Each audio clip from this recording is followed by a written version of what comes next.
This is the Big O Show. This is the Big O Show.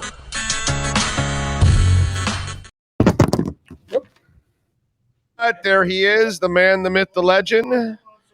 Hold on, we got to get that youth fair billboard out of his face. There we go. There we go. Might be an improvement, though, actually. Who knows? By the way, I got to ask you. Ask me. Bro, I've been watching videos, YouTube videos of people that go there. I've been trying to read up on some stuff. Your former hometown doesn't really have a lot of shit to look at, bro. Like, there isn't like a lot of historical stuff to go see and all that kind of stuff. Now, Montreal does kick ass, apparently, with restaurants and bars. Like, apparently you guys kick some serious freaking ass with food. Like, restaurants all over the place. But there really isn't a ton to see. I was looking at in Montreal.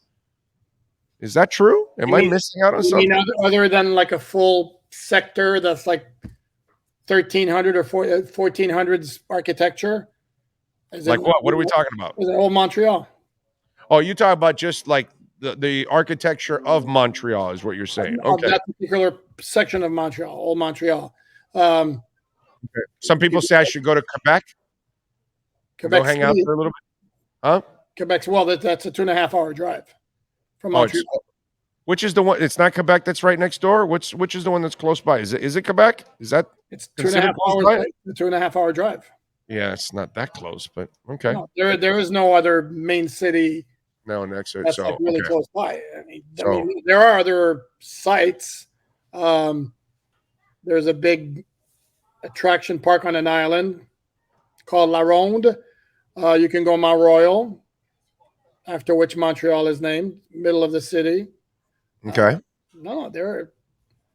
I don't know that it's loaded with quote unquote tourist attractions, but there. And again, when you're going in the summer, there's one festival after another. It is beautiful. It is beautiful. It's beautiful. It is beautiful. That I will say. You're right. The architecture and all that kind of stuff. But I was like, how many like things to do? And it was, there aren't a ton of attractions. I don't know what you're going in August, correct? Yes, sir. Early August. You should be still in festival season, dude. Okay. Get pamphlets when you get there. I mean, like jazz festival, beer festival, comedy festival. Oh, now we're talking. Festival. I mean, you name it. There are tons of them in the summer because you can't go anywhere in the winter because it's right. Of course. Okay. All right. I gotta the food. I mean, wow. Yeah, man, you guys kick some ass. I told Grieper, I go, bro, we're just gonna go gain a bunch of weight because they got restaurants galore there, bro. And apparently bars are also very popular there too in Montreal. Yep. So it's pretty cool. All right. Did you finally get to see the conversation between Mike McDaniel and Mike Silver? I did on and off. Maybe it's because I've listened to Mike McDaniel talk, and there's a lot of the things that he was saying early on. It wasn't necessarily grabbing me that much, but I caught the gist of it. Did you catch the whole Tua stuff?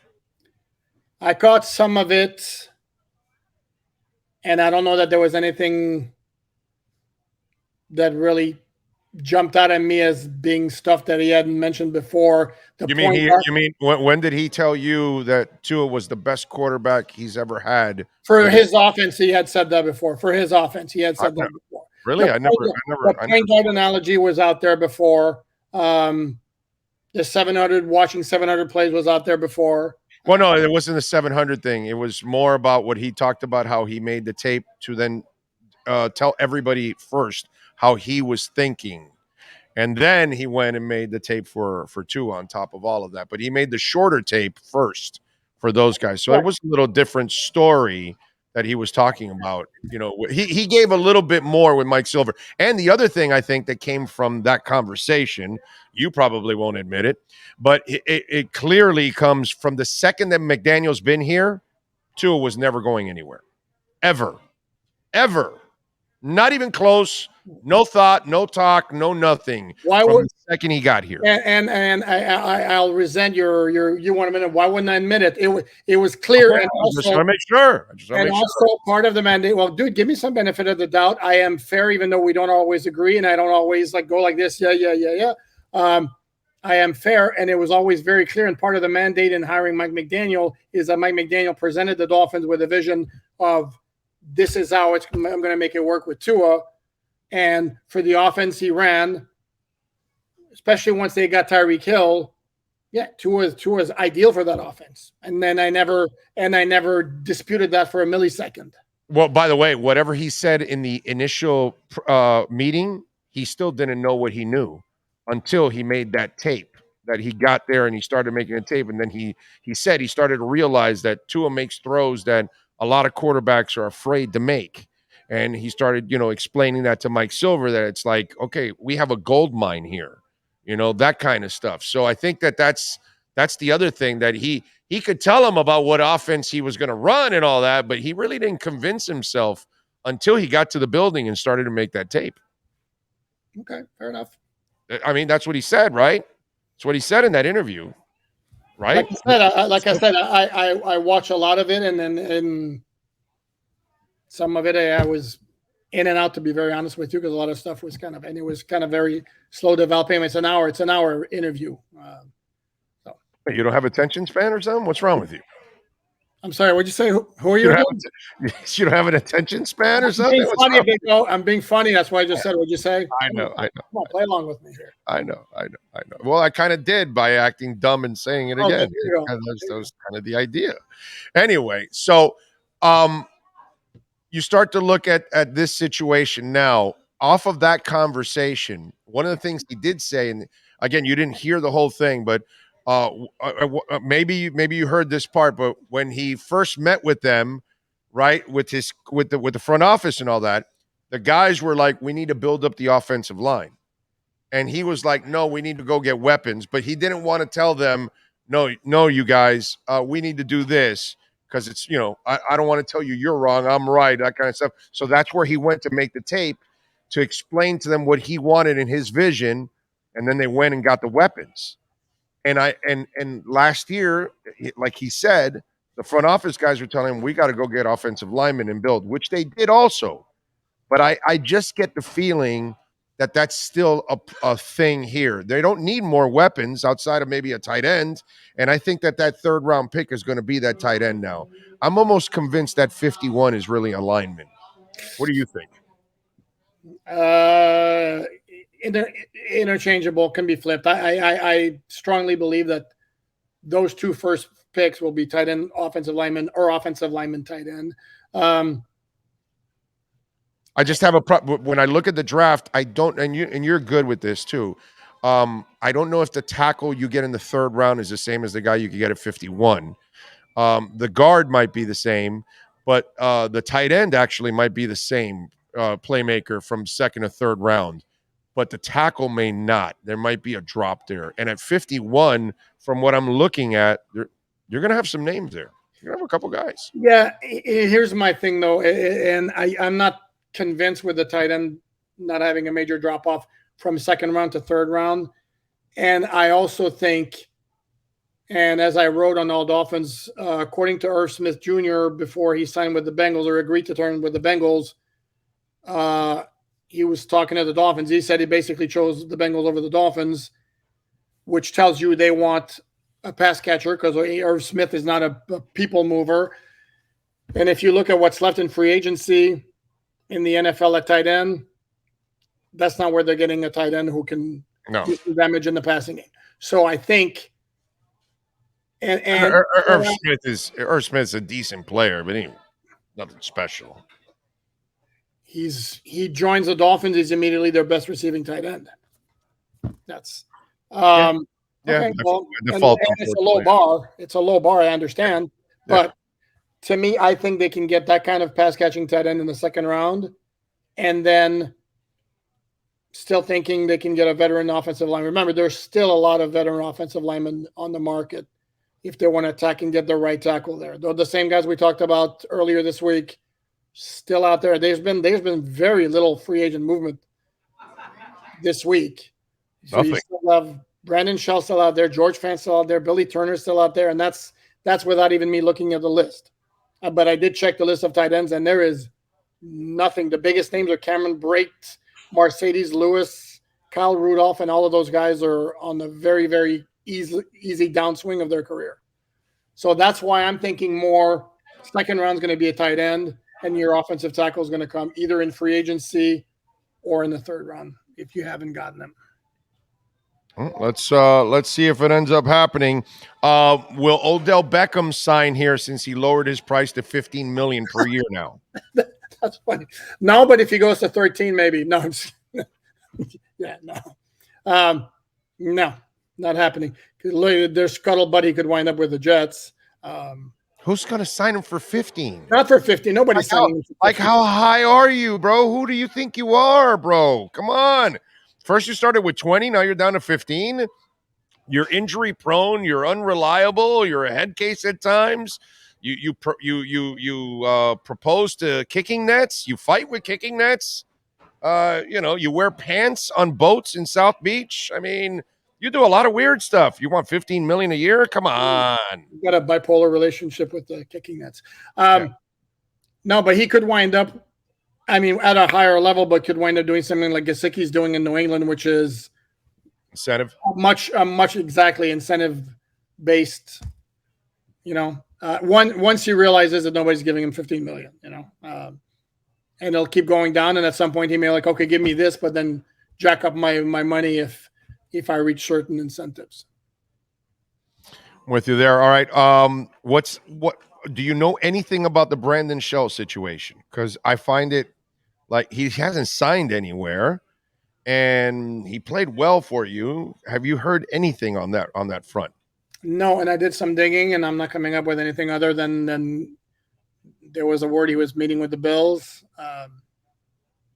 No, and it's weird to me, and I get it. I understand that there's the first big wave. There's usually a lull. But I don't recall a year when it slowed to such a crawl in the second week of or the third week of free agency. But the lull is actually kind of not unusual, and it's going to pick up at some point. Certainly after the draft, if it drags on that long, certainly after the draft, guys like him and Turner and Fan and all those guys, then they'll get picked up once teams see what they were able to fill through the draft and what needs they have left. But I'm actually kind of surprised, and it could be that he's holding out not only for money, but for a situation where he feels he has a legitimate chance to start. And I don't know what the Dolphins have communicated with him. I would like to think that at the very least they tell him, certainly if they told Dan Feeney you're going to get a chance to compete, they should tell Brandon Shell you're going to get a chance to compete also. The owners want to do something incredibly stupid and insensitive, and really it goes against everything. When you tell me you care about player safety, adding a flex to a Thursday night game. What can the NFLPA do about this? Because to me, I've said for years, you need 2 bye weeks, bro. You have to have 2 bye weeks. You have to have one for every Thursday night game. For every Thursday opponents, they all should be off the week before. And then that way they get 10 days after that. It doesn't seem like you're adding a second bye week to kind of, accommodate all those kind of things. Plus, if you're flexing, it's going to be really hard to do that. And all of a sudden, you're going to be surprising teams. You could be knocking out good teams from the playoffs, because if you're using good teams late, they might suffer key injuries, and you're screwing fans over who may have plane tickets and hotels and stuff like that then they have to now cancel and reserve again. And, short notice airplane flights, as you know, very, very expensive. So talk to me about this, because it's a mess and it makes no sense whatsoever. No, and you kind of covered everything there was, but you and I are both old enough to remember that there was one year in the NFL when there were 2 bye weeks. It was 1993, I want to say. I don't recall the NFL going completely out of whack. It was a one-shot deal. They never did it again. I'm not sure why. I don't see any major issue. I think players would welcome a second bye week, especially if, as you suggest, they make it so that if you play a Thursday night game, you have a week by the week before. And one big issue that you mentioned with the flex late in the season, along with screwing over the fans, those who make plans to fly out of town, and there are a lot of those, man. is imagine you're the team, and because like you mentioned, it's usually they're going to flex teams that are in a playoff race. You're in a playoff race and you were scheduled for a Sunday. Go ahead now. You're going to go play on the road on the Thursday night against another quality opponent. Those games are tough to win. Usually, if you have two good teams, the home team is going to win. Usually. Yeah.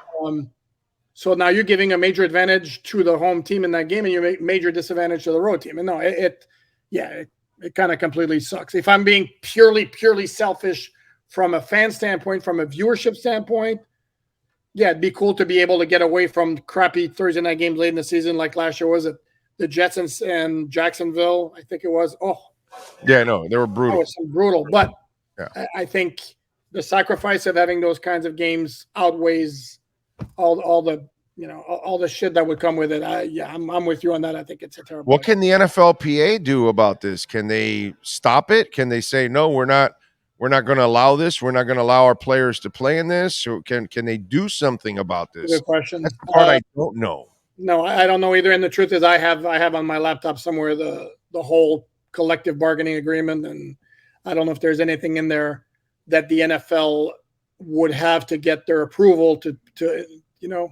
institute that other flex. I honestly don't know. I'd have to think that the NFLPA would be kicking and screaming about this, though.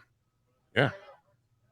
You don't put anybody at an advantage there. The only ones that win are the owners because the checks are going to clear. And by the way, if you add another week with the bye week, that's another week that you generate revenue. It's more money. It's more inventory. I don't understand. Right? Yeah. Doesn't make sense. All right, what do you got going on in alldolphins.com, my friend? Well, today we talked about the draft. I did a story looking at all the national mock drafts that have come out that extend beyond the first round, because sadly the Dolphins again don't have a first round pick, and who they're targeting, and the most popular choices for the second and third rounder, tight ends and offensive linemen, as we discussed. And Omar just wrote a column addressing the Get Up segment this morning where they were doing their way too early predictions on the AFC East. Okay. All right. Sounds good. Follow him on Twitter at Poupart NFL and catch him twice a week here doing his thing with our EJD Miami Dolphins report. And don't forget to bookmark alldolphins.com. That officially makes you a real Dolphins fan when you bookmark alldolphins.com. Poupart, have a great weekend, my friend. We will catch up next week. See you in April. Thank you, sir. You got it. See you in April. Good stuff there. That's our EJD Construction.com Miami Dolphins reporting. Please call Eric at EJD Construction, Dade or Broward counties only, because I've gotten some of our folks, I've gotten them and a little pissed off at me because they called Eric and we don't service Palm Beach, and that's my fault. It's only Dade and Broward County. A lot of our listeners have been calling because they've been wanting to upgrade their roofs because they got to renew their policies, their hurricane policies, and they're finding out that, hey, if your house is over 20 years old, you need to upgrade your roof, folks. Call them, 305-433-4843. Got all kinds of listeners doing all kinds of different things, like building an extra room. Another one that built an observation deck. I told you about that a while back. All kinds of different projects. One of our listeners having their entire home remediated because of a fire. And the other thing that EJD Construction does that a lot of you may not, most contractors probably don't do this. Every day you have an app that you're going to, once you become a customer, you have an app that goes with it. And every day they take pictures on the progress being made in your property. So whether you're there or you're not, you're always going to be getting them every day, and you can see the progress being made every day. It's really a cool concept, and EJD Construction does it. Go to their Instagram page. Go check out a lot of the work that they've done. But if you live in Dade and Broward County and you're looking for custom home construction or major home remodeling, you want to modernize the kitchen, you want to build out a what's it called? A guy's what's it called? Right. A man cave. Exactly. You want to build out a man cave. You want TVs coming out of the roof or the walls or whatever. EJD Construction, 305-433-4843.